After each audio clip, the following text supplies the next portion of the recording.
guys, welcome back to my channel. I am so excited. Today I'm going to be doing a video ranking all of my February palette purchases. If that sounds like something you're interested in, stick with me. We're going to get into it right now.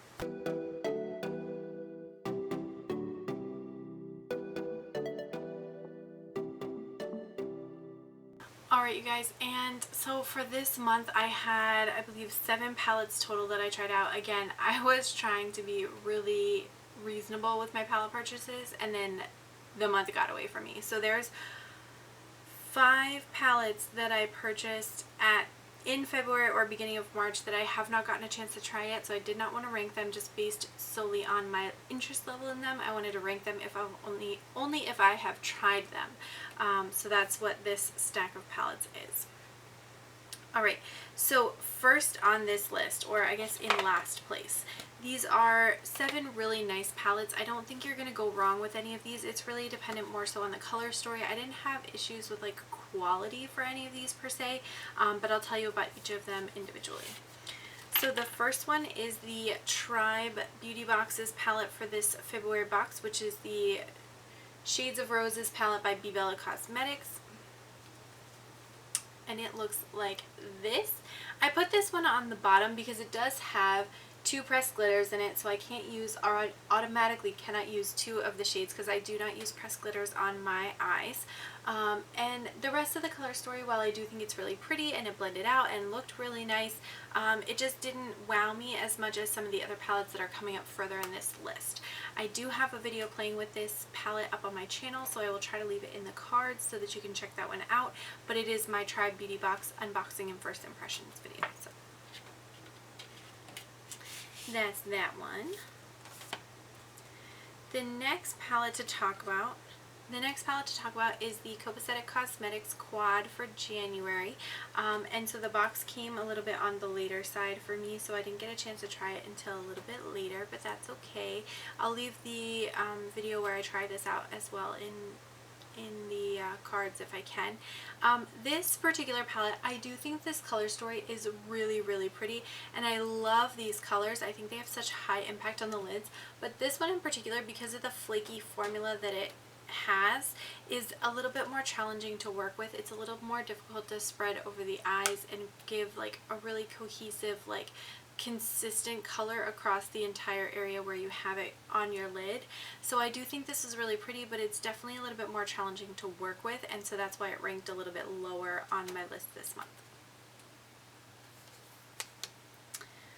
Alright, the next one to talk about is the BH Cosmetics Cotton Candy Palette. Now this one I had to go hunt down off of Mercari because BH was not restocking this palette. I don't know why I didn't pick it up in the first place. I know why. I tried to talk myself out of it.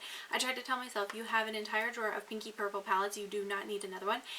And I was wrong. I always need another one. So I was able to find this new on Mercari from a reseller, and it was only like $2 or $3 above the original asking price. So I was like, you know what, at least it's not like a ridiculous $50 or something like that. So I did end up picking this up. I love this. I think it looks so nice. These purpley shades look so pretty, kind of pastel washes across the lids. I think this color and this color look so, so nice when you do like even just a single eyeshadow look. I love this palette. I think it's really nice. If BH restocks them, I would highly recommend picking up any of the ones out of this collection. I have all of them except for the neutral palette. I've seen swatches of the neutral palette and everybody seems to like it a lot as well. I can't imagine the formula would be significantly different from that one to the colorful ones, and the colorful ones are bomb. So if they restock, highly, highly recommend this.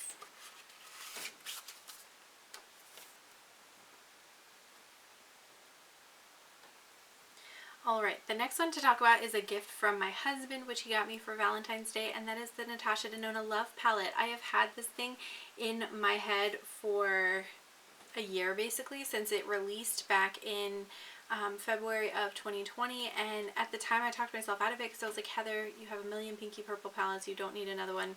Again, I was wrong. This is such a pretty palette. The mattes and the shimmers are both really easy to work with. I love this commitment shade here for deepening up any of these eyeshadow looks. I think it does such a good job of really like smoking things out. This Blind shade is almost like a lavender toned silver, and it is So pretty to work with. I've really enjoyed using that one. Dream was nice. These mattes here are all really, really beautiful to work with. Some of these like lighter and like more red tone shades I haven't used yet. Lifetime made a great inner corner highlight. All in all, I'm really happy with this palette, and I'm going to enjoy reaching back into it when I'm ready to make more pinky purple looks.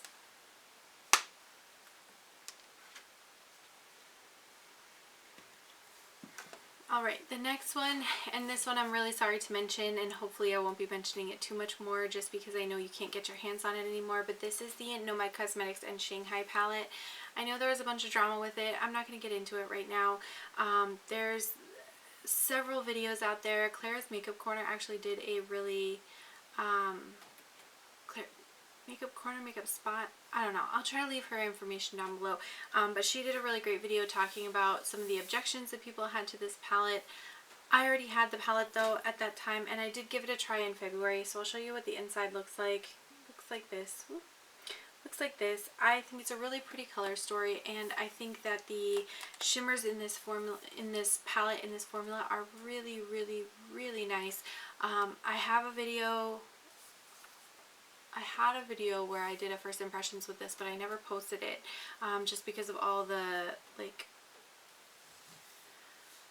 controversy surrounding the palette. But I think it's a really pretty palette. I think you can make really pretty looks out of it, and I'm happy that I own it.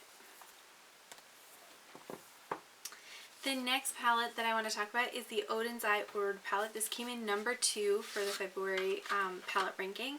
And I'm surprised because normally I'm not drawn to palettes quite this small, but this one just looked so pretty that I couldn't help myself. There will be a video coming out on my St. Patrick's Day week that shows you a look that I did with this palette, which I really liked how the look came out. And I think these shimmery shades in particular are so stunning. I haven't played with this kind of silvery shade, but this one is more of like an iridescent white gold type shade, and I just think it plays so nicely with the rest of the palette. The mattes are really nice to blend. For like 18-19 euros, I think this was a really great palette, and so it made my number 2 spot for this month. And if you took a close enough look at the thumbnail, then you already know what the number 1 palette is for the month of February, and that is the Angelic Nefis and Club Nebula palette. I chose not to do a like 3 looks or 5 looks or 7 looks or 100 looks kind of palette video for this palette because there was already so many of them up by the time I got my hands on this palette. So what I chose to do was a duping video because I know there are a lot of people out there that do not have this palette and want it. There is another restock planned for March, I think, or May. I don't know. I think May. But it's not going to be in stock for a while, and so if you were looking for something to maybe replace, or you know, something that would be similar tones that you could use in the meantime, my video might be helpful for you. So this is what the color story looks like. I love this kind of aqua color and this green. So pretty. I love these deeper kind of smoky colors. I think they look so nice. The shimmers in the formula from Kaleidos are just next level. They're duochrome, multichrome kind of shimmers. I think this peachy row is probably the row I would get the least use out of because I don't do like warm toned neutral looks that often. And while this is not like neutral per se, it's definitely very warm. And I think these other 2 shades, the other 2 rows of shades just draw me in so much more. So every time I open this palette, I end up reaching for those top 2 shades or top 2 rows. So yeah, that was my number 1 palette for this month. You guys are going to have to let me know, what palettes did you try out this month? What are you loving? What are you kind of like throwing towards the bottom of your list this month? I would definitely want to hear from you. I want to thank you guys so much for watching. Don't forget to like, comment, and subscribe, and I'm going to catch you in my next video. Bye!